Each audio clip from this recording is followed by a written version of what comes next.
Hello, everyone. I'm Kevin Gerald. Welcome to the podcast where I'll share my thoughts on life and leadership.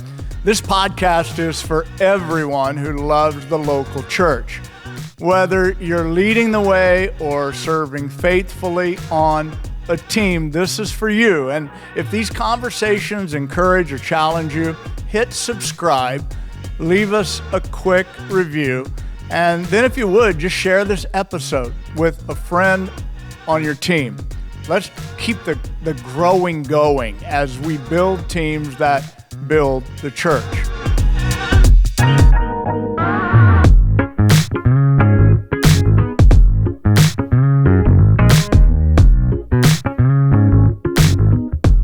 I want to begin with a story actually that highlights the rowing team of the University of Washington. It began in the summer of 1936 at the Berlin Olympics, where there were 9 unlikely American athletes who represented the United States in the men's rowing competition. And again, they were from the University of Washington, not far here from where I am sitting right now. And they practiced and they trained, and on that big day in Berlin, Germany, they lined up for the race of their life. Now, these guys were not the favorites, and they weren't from an Ivy League school. They weren't polished. They weren't pedigreed. They were sons of loggers and farmers and shipbuilders. So when the starter horn sounded, they locked in. 8 oars, 1 rhythm, no talking, every breath timed perfectly, every stroke unified in perfect sync. Paddles were hitting the water at exactly the same time to experience the greatest efficiency and momentum possible. They weren't the biggest, they weren't the strongest, but they rowed as one, like a perfectly synchronized machine, and that's why they won the gold medal at the 1936 Olympics. Now, they came out of the gate. Everything wasn't perfect, but they recovered so quickly that we look back and we know it wasn't a fluke. It wasn't one-star athlete.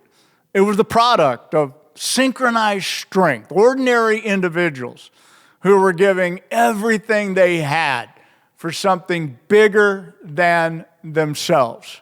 They did together what none of them could have done on their own. Philippians chapter 1 and verse 27 reads like this.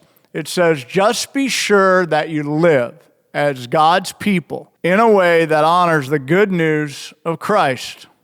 And then if I come and visit you, or if I'm away from you, I'll hear good things about you." By the way, I kind of like the way the Apostle Paul said right there, like, whether I'm with you or not with you, I want to hear good things about you.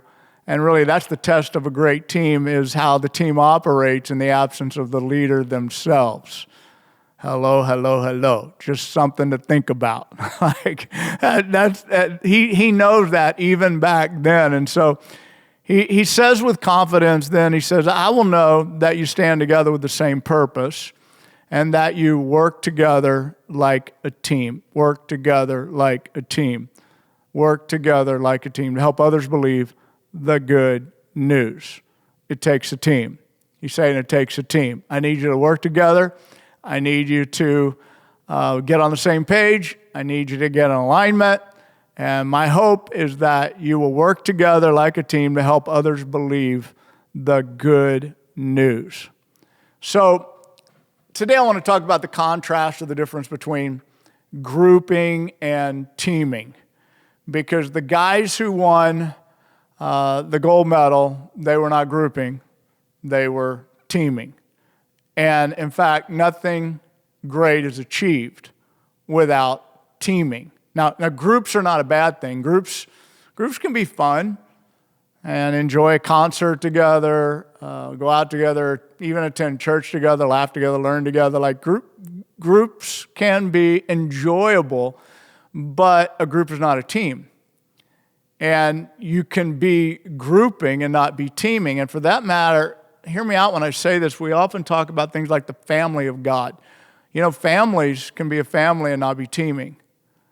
And so we use all these other, that's why I like the word teaming. It's why I like the word team church so much, is because we can have, you know, we can have a family, we can attend the same church, you all of the above, and not be a team. You can be a group without ever being part of a team.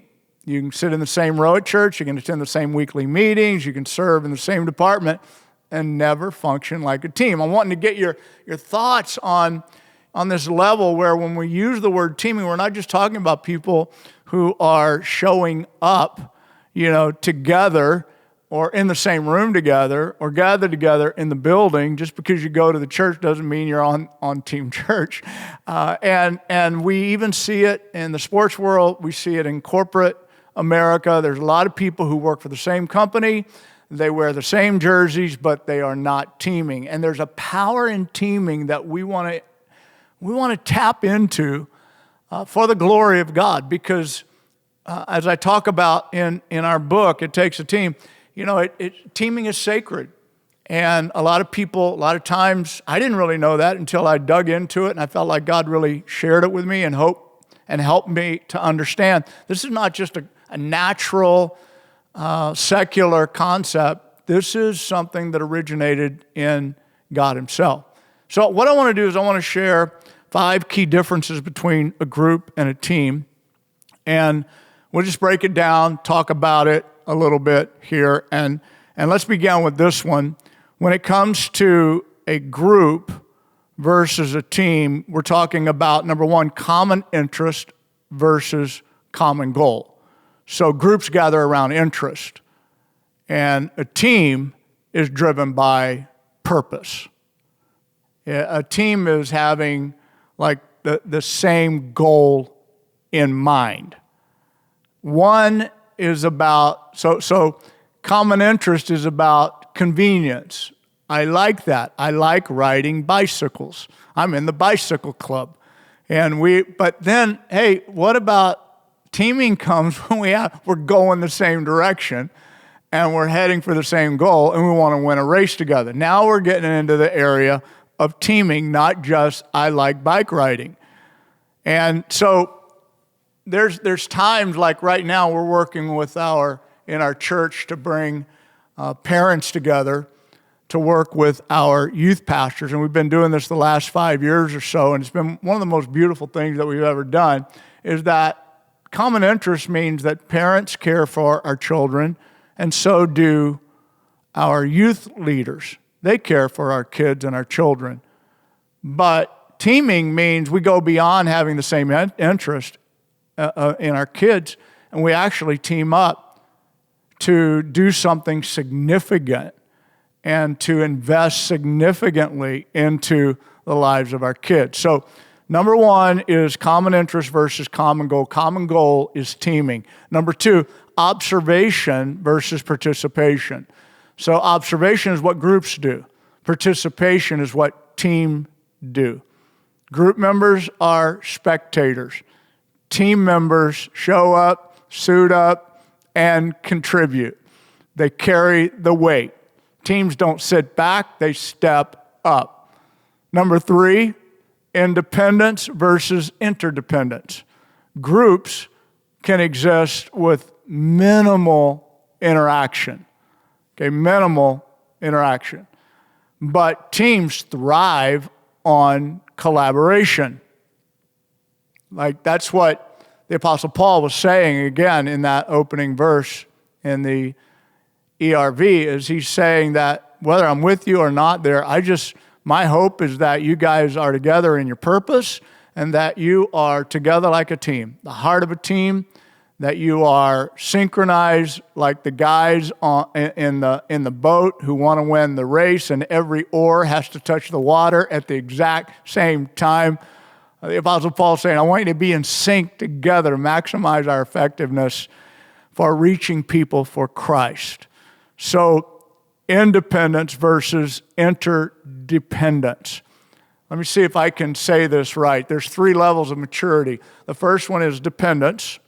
When we're babies, we're dependent, right? So spiritually, we can be dependent.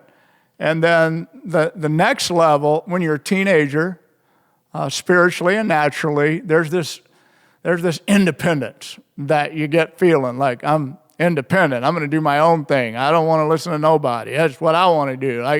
And then there's this highest level of maturity, which is interdependence, which is where we really get mature as an adult, and we become, we marry, we work together with other people, interdependence becomes our goal, we thrive in that, we do our best with that. But that's 3 levels of maturity, and I think we have to continue to remember that as we are part of teams, whether it's family, work, or church, is just remember the highest level of maturity is when I get past being dependent and, well, I thought you guys would do that, or I thought you would, aren't you guys going to do that? A lot of people, they'll say, the pastor ought to do this, and the people at church ought to do that. Well, they do nothing. That's dependence. That's baby Christian level. But mature Christian level is when we're all working together and we're teaming together. So number 4 in grouping versus teaming is communication versus collaboration. Communication is important. Don't get me wrong, but it's not the same as collaboration. Is saying this, for example, I told you I'd be late is communication. But how can we make sure everything's covered until I get there is collaboration. So a team member might say to their leader, hey, I told you I'd be late. Didn't you get the message? I told you I wouldn't be here on time. That's communication. Collaboration is I make sure I'm getting a hold of my team leader and I'm saying something to them like, hey, how can we cover me? What can I do to help make sure I'm covered? I want to make sure that we don't miss a beat. That's collaboration. It's a spirit of collaboration. I heard a story. Let me just do it like that. Imagine that you're on an elevator, and the elevator is filling up with different people, and it's on its way up the floors. You get on at the lobby level, you're on your way up, people are going to work. Let's just think of it like that. People in the same building going to work, getting off at different floors. But imagine that the elevator suddenly shuts down. And before the elevator shuts down and screeches to a halt, like a jolt and a halt, everybody in the elevator, a lot of times they're not even speaking to one another. They might nod, they might say, hey, they might say, they might be like early in the morning and just they're just riding along on the elevator, right? But then it comes to a screeching halt, lights go out in the elevator, and then suddenly something really interesting happens. And that's when they start to look at one another's eyes. They start to say, what's going on? One of them grabs a cell phone, tries to dial 911. One of them gets up, puts another one on his shoulders, and another guy gets up into the roof to see if there's something he can do. What's above us here that maybe I can go up? Or somebody else is pushing buttons and trying to figure out what to do. And then what are they doing? They're starting to become a team. They start to contribute whatever their skill levels are. Somebody might be on the elevator and say, hey, I know a lot of, I worked on elevators for years, and they weigh in with their knowledge. And the point is that there's something different about just communicating, collaborating, something different about teaming that takes a group of people. They were a group. They were all on the elevator at the same time. They all wanted to arrive safely wherever they were going. They were in the same building, but they were not a team until something demanded and pulled that teamwork out of them, and then they become something totally different. That's called teaming. Groups are not a team, all right? The fifth thing that is different in groups versus team is that groups have short-term connection and teams have a long-term commitment. So in other words, groups, again, built on common interests, will dissolve. But teams dig in. Real teams will endure discomfort. They will adjust together to the setbacks that they have, the losses that they have, and they will keep showing up. I mean, think about the early church. Think about the early church. They broke bread together. They shared what they had together, their possessions together. They stayed together when things got tough. They sold land, and they brought the proceeds from selling the land so that they could fund the work of the early church, moving out of Jerusalem and into the other communities and towns and spreading the gospel. It's like they just became this team. And again, it's short-term connection versus long-term commitment.